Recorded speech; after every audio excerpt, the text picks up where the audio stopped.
지금 미국에서는 뭐 이미 명상이라고 하는데 의료보험 혜택이 적용될 만큼 대중화되고 교육학이라든지 뭐 심리학에 있어서 이미 일반화도 되어가고 있는데 우리 경전이라고 하는 게 제가 왜 이런 문제 제기를 하게 됐느냐면 여기 나오는 쇼펜하우어, 윌리엄 제임스, 칼 융, 그 다음에 이제 에릭 프롬 뭐 이런 것들은 도교 경전을 칼 구스타브 융이 신청 심리학의 입장에서 다시 풀이하고 있는데 여기 처음에 나오는 역사가 1818년도부터 인도, 중국의 경전들을 서구의 심리학자와 철학자들이 연구를 했어요. 근데 안타깝지만 이 서구의 심리학자들이 최소 200여 년 이상 동양의 경전들을 연구했는 이 리스트 안에는 한국의 경전이 없어요. 안타깝지만 네팔과 티베트의 경전조차도 산골짜기 있는 경전 다 찾아내서 연구를 했는데 이 사람들이 한국 경전만 쏙 빠뜨렸을까? 우리나라 경제 세계에서 이제 한 12위, 13위 그 정도 된다고 하는데도 티벳이나 네팔보다 못 사는 나라일까? 왜 안 할까 우리가? 제가 그게 정말 궁금했거든요. 그리고 1977년도 이 사람이 되게 중요한 거예요. 왜냐하면 77년도 이 칼 로저스라는 사람이 사람 중심 상담을 내놓으면서 예언을 해요. 칼 로저스가 왜 유명한가 하면 부산에서 뇌교육이 날이 취소가 된 적이 있어요. 기억하시는 분 계실 건데 부산에서 뇌교육이 날이 취소가 되고 난 다음에 부산교육청에서 대체 프로그램으로 도입을 하고 각 학교에 하라고 했던 프로그램이 비폭력 대화라는 프로그램이 있습니다. 근데 비폭력 대화 프로그램을 만든 사람이 마샬 로젠버그 박사인데 그 사람이 이 사람 제자예요. 칼 로저스.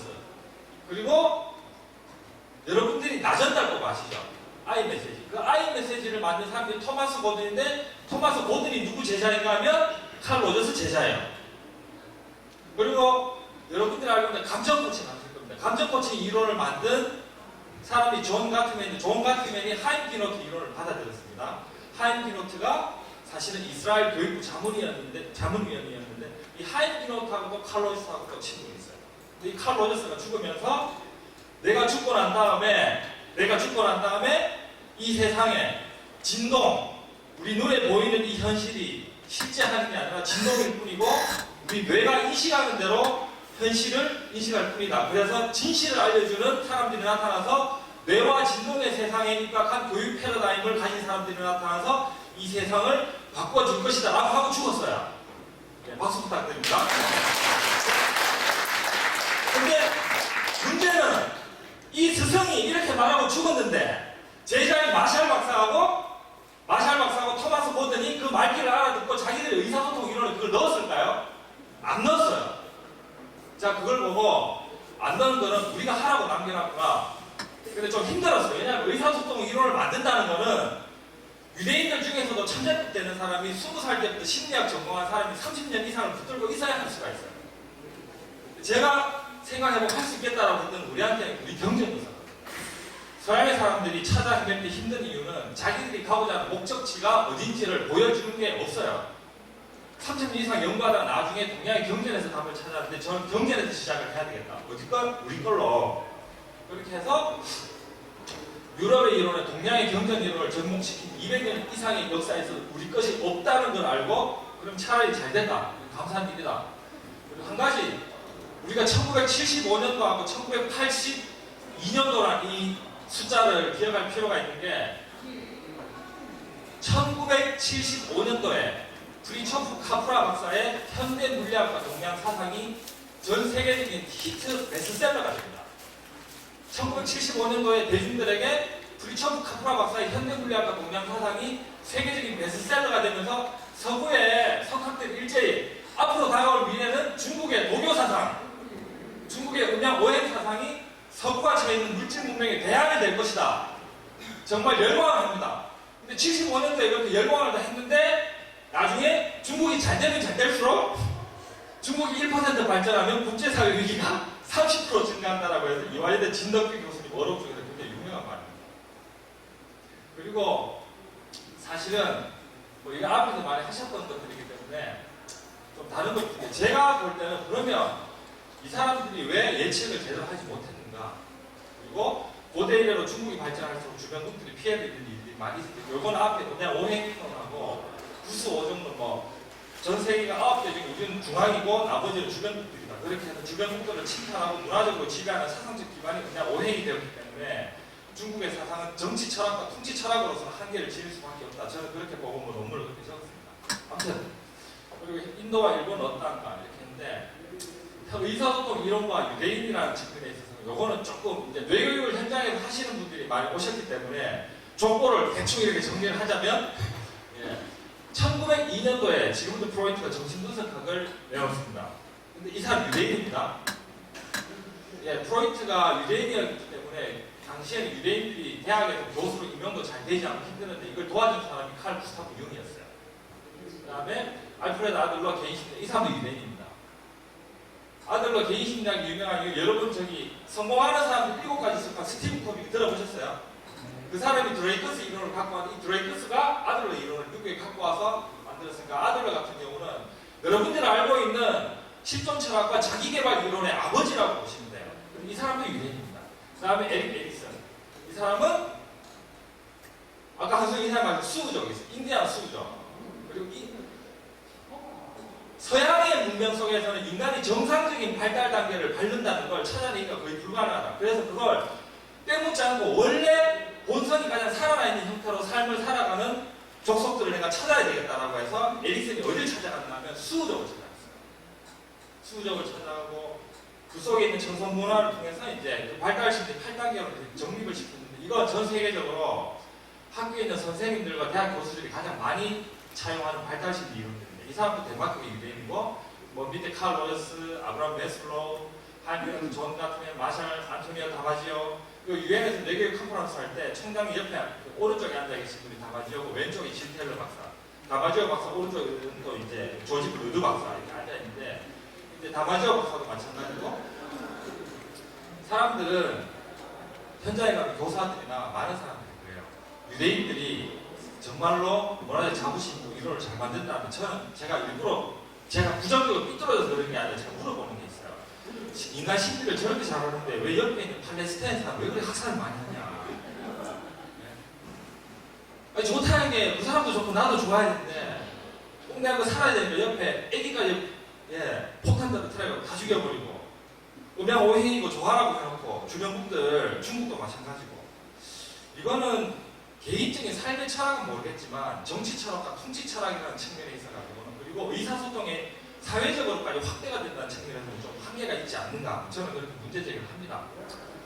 그리고 제가 제일 좋아하는 말인데 제 논문에도 나오지만 간디가 했던 말이 있습니다. 지금 제천에 간디 학교도 있고 비폭력 대화할 때 간디의 비폭력 정신을 가르칠 때 간디가 가장 강조했던 건 민족 교육이었습니다. 근데 제가 간디 학교 커리큘럼을 봤는데 우리 민족에 관련된 커리큘럼이 저는 사실 찾을 수가 없었어요. 거기서 나름대로 역사교육을 하시겠지만 그리고 이 칼 구스타프 융이라고 하는 사람이 왜 중요한가 하면 이 사람이 인간이 갖고 있는 무의식은 자기 실현 개항성 완성을 향해 간다라는 걸 최초로 정립을 했던 사람이었는데 지금도 의사들이나 정신과 의사들은 이 칼 융의 이론이 뜬구름 잡는다고 하지만 제가 볼 때는 굉장히 의미가 있다고 생각합니다.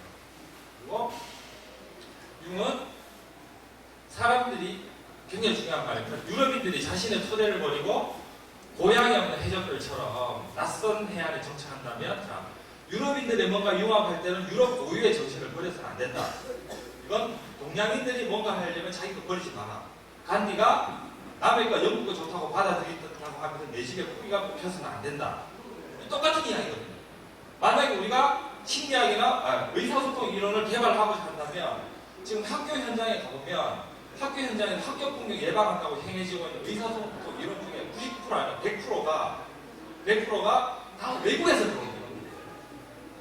감정부 정비폭력에 대한 아젠다 국가는 버지니아 산티에 이론이 있고 마이클 파킨의 적극적 후보역 정비폭력에서 외국에서 안 들어온 게 없어요.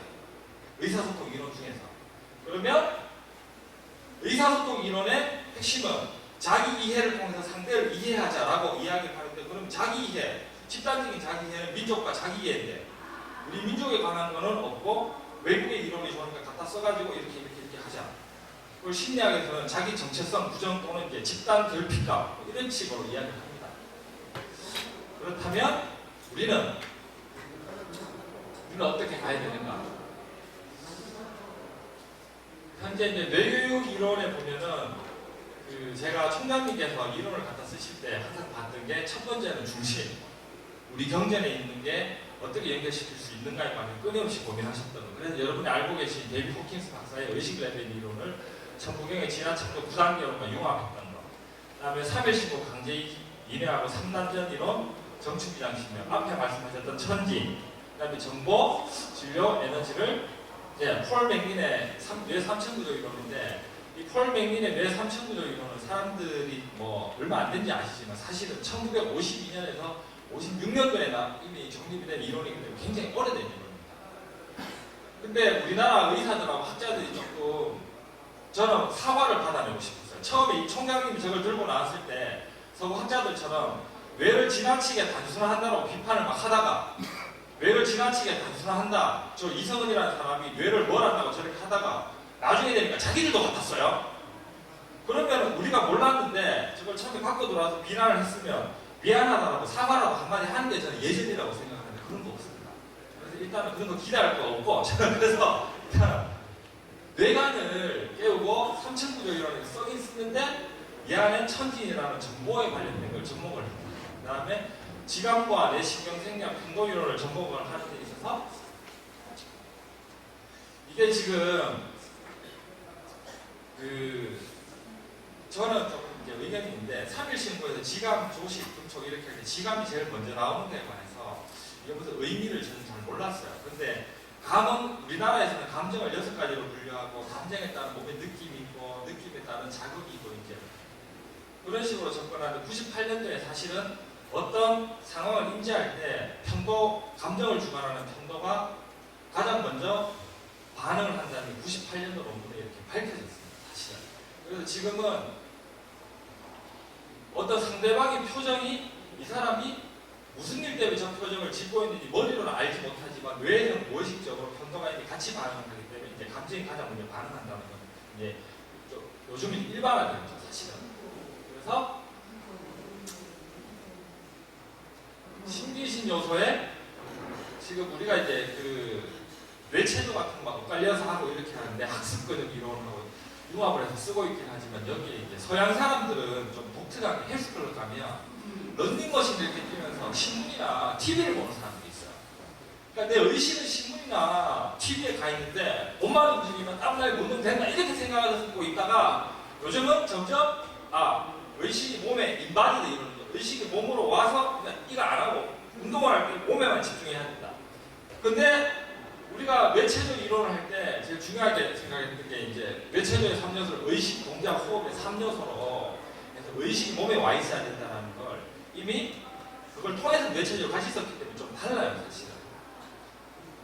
그 다음에 천부경에 이제 우리가 차크라 수련을 이렇게 하더라도 3, 4, 3, 5, 5, 7, 17개의 에너지 중심점이 다 열릴 때 하나가 될 수 있다는 걸 통해서 이제 차크라 수련을 가지고 오고 그 다음에 143을 바탕으로 이제 양장 물리학을 차용함에 있어서도 이런 식으로 이제 우리 것을 중심으로 이렇게 차용하죠. 그래서 제가 현재 벤자민 학부모들도 그렇고 자녀들도 그렇고 뭐 나름 이제 벤자민 아이들 사이에서는 외화용대학교 스마트 러닝이 재미있다고 소문을 났다고 하더라고요. 근데 소문난 이유가 이제 선생님이 너무 빛나는 분이나 머리카락이 없어서 그래서 유명한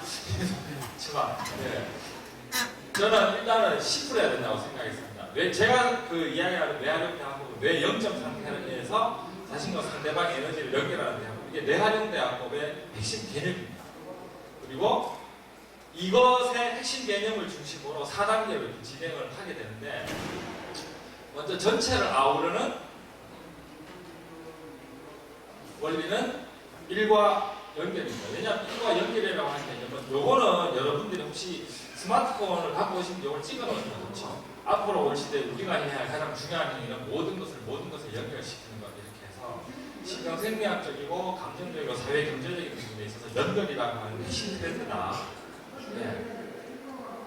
그 다음에 뇌활용작업의 첫 번째 단계에서는 지감의 뒤에 감 그리고 다 같이 시작. 감정적 판단을 알아차립니다. 그러니까 지감이 선도에서는 글자 그대로 해석해서 대해서 감정을 멈춘다 이렇게 이제 이야기하는데 이게 심리학이나 정서 이론에서는 감정을 억지로 멈추는 억압이 아니라 논란이 될 수가 있어요.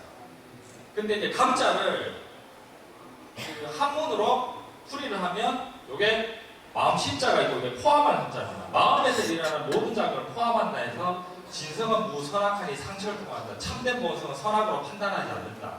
중 선악 청탁 후박을 상잡하여 존경 고임주하나니 타생장소 명몰고 하나니 이렇게 나오거든요. 그러니까 선악 청탁 후박이라고 하니 판단 작용에 관해서 굉장히 경계하라고 가르칩니다. 그래서 지감을 풀이할 때는 감정적 판단을 알아차린다. 그리고 이 알아차리는 작용을 통해서 눈에 보이지 않는 에너지와 연결하는 그러니까 제가 그 나눠드린 책 나중에 보시면 되는데 외활용대학법에 기본 개념이 있고 기본 개념을 통해서 연결 작용을 찾아가요. 두 번째도 마찬가지. 연결 작용 네 가지, 기본 개념 네 가지 이렇게 흘러가는데 여기서 제가 감동을 받았던 이유는 자 우리 삼일신고는 인간의 감정을 몇 가지로 보고 있어요. 여기 보면 6가지죠. 삼일신고가 감정을 6가지로 보는데 저는 이게 이해가 안 됐어요. 왜 사람의 감정을 왜 6가지로 분류할까 이렇게 했는데 세계적으로 인간의 보편적인 감정을 연구했던 실번 톰킨스가 있고 그 사람의 제자였던 폴 에크만이 있는데 이 폴 에크만은 타임지가 선정한 세계에서 가장 영향력 있는 사람 100명 중에 들어가고 지금 UC 캘리포니아 대학 의과대학의 심리학을 가르치는 명예 교수입니다. 우리나라에도 왔었어요. 그리고 현재 CIA하고 FBI에서 범죄심리 자문을 담당하고 있는 굉장히 유명한 사람입니다. 실번 톰킨스와 폴 에크만의 65년에 걸친 연구를 통해서 남태평양 파푸아 뉴기니 아프리카 아시아 유럽을 통틀어서 인간은 보편적인 감정은 이 사람들이 몇 가지로 결론 내렸다고요? 6가지. 자, 이 사람들이 6가지로 결론 내리기 전에 연구 결과가 똑같아요. 그럼 3.15에는 이미 몇천 년 전에 이미 연구 결과 다 내놨잖아요. 그럼 우리는 서양에서 최신 이론이라고 불리는 이거 결론 나오기 전에 다 있으니까 제가 나중에 전리도 오더라고요. 아, 이건 정말로 누가 평생을 붙들고 늘어져서 밝혀내야 되는 일입니다. 예, 박수 부탁드립니다. 그러면 선생님 지각은 뭡니까? 왜 감정적 판단을 알아채는 게 왜 중요합니까? 이렇게 하는데 자, 얘가 밥을 먹다가 밥을 절반만 먹었어요. 자, 있는 그대로는 밥을 절반만 먹었구나가 사실은 있는 그대로입니다. 근데 여기에 감정적 판단을 하면 넌 밥상머리에서 애가 싸가지가 없다. 너는 기본이 안 된다. 이건 모두 누구의 판단이고 기준이에요? 내 기준. 그러니까 의사소통의 첫 단계는 내가 지금 감정적 판단을 하고 있구나라는 걸 알아차려야 됩니다. 그래서 마음 챙김에서도 비판단적 수용이라고 해서 non-judgmental acceptance라고 해서 비판단적 수용이 첫 번째 나온 겁니다. 모든 의사소통 이론에 있어서 마음 챙김, 대인관계 이론으로서 마음 챙김, 감정 거칭, 나전달법, 비폭력 대화, 적극적 역할을 부모 역할을 모든 것들의 의사소통에 있어서 첫 번째 단계는 뭐가 나온다고요? 감정적 판단을 멈춰라. 근데 그게 우리 3일 신고에서 제일 첫 번째 공통으로 되는 걸 보고 이거 의사소통 이론으로서 충분히 경쟁력 있고 대중들에게 눈높이에 맞을 수 있겠다. 그렇게 판단을 했던 겁니다. 그리고 조직에서는 요즘 이제 인바디드라고 해서 몸에서 느껴지는 느낌을 굉장히 중시하죠. 우리 3일 신고에서 몸의 느낌을 6가지로 분류합니다. 그래서 불난, 이건 차분하고 혼란스러워. 한열, 차갑고 뜨겁고 건조하고 습하고 이런 식으로 몸의 느낌을 굉장히 체계적으로 분류를 하고 있는데 그러면 몸의 느낌하고 의사소통이 무슨 상관이 있습니까? 자, 나전달법이든 감정코칭이든 비폭력 대화든 누군가 나에게 넌 싸가지가 없구나 라고 말할 때 그 싸가지가 없다는 말을 들었을 때 내 몸에서 어떤 느낌이 일어나고 내 안에 어떤 성장 과정에 문제가 일어날까 자기한테 집중을 하도록 가르치거든요. 예, 20분경 예. 궁금하신 분은 나중에 교육받으실 때고 갑니다. 자, 삶은 필요한 순간에 연결, 그러니까 조식에서 알려드리고 싶었던 건 내 몸의 느낌과 연결하는 자각. 그리고 근처 자극에 자동 반응하지 않는다. 누가 건드렸을 때 습관적으로 반응하고 습관적으로 비난하지 말고 자기 안에 이 순간이 내게 왜 다가왔는가 집중하도록. 그렇게 해서 우리는 흔히 오감이라고 말합니다. 근데 3일 신고는 감각을 몇 가지로 하냐? 6가지로 했어요. 여기 이게 중요한 겁니다. 우리 오감이라고 하는데 3일 신고 6가지죠. 여기에 성욕이 들어가 있어요. 심리학에서 억눌린 성욕에 관해서 굉장히 중요하게 이야기하는데 3일 신고 그걸 빼먹지 않았어요. 그래서 굉장히 중요한 거다. 그리고 1위화의 마지막으로 행동으로 옮기는 부분에 관해서는 하나의 존재 가치를 행동으로 실현하는 데 있어서 진실한 사람과 행동의 연결관계라고 해서 다시 이제 정리를 좀 했습니다. 내활용대학법, 요거는 사진 찍어 놓으시면 됩니다. 요거 한 페이지인데 정리가 다 된 겁니다. 내활용대학법은 각 단계별로 대입하기 이론으로서 기본적인 개념들이 있고 그 기본적인 개념들을 통해서 어떠한 깨달음을 삶 속에서 유지하게 할 것인가를 단계별로 제시를 하고 이것에 관련된 기본적인 백그라운드는 전체는 무경 단계별로는 3일 신고에 기반하고 있습니다. 그래서 앞으로 만일 우리 천부경과 3일 신고가 대중들과 함께해서 좀 더 폭넓게 좀 더 깊게 자리매김하고자 한다면 이런 식의 대중적이고 실용적인 접근들이 좀 더 이어졌으면 좋지 않을까라고 하면서 저의 발표를 마감할까 합니다. 여러분 감사합니다.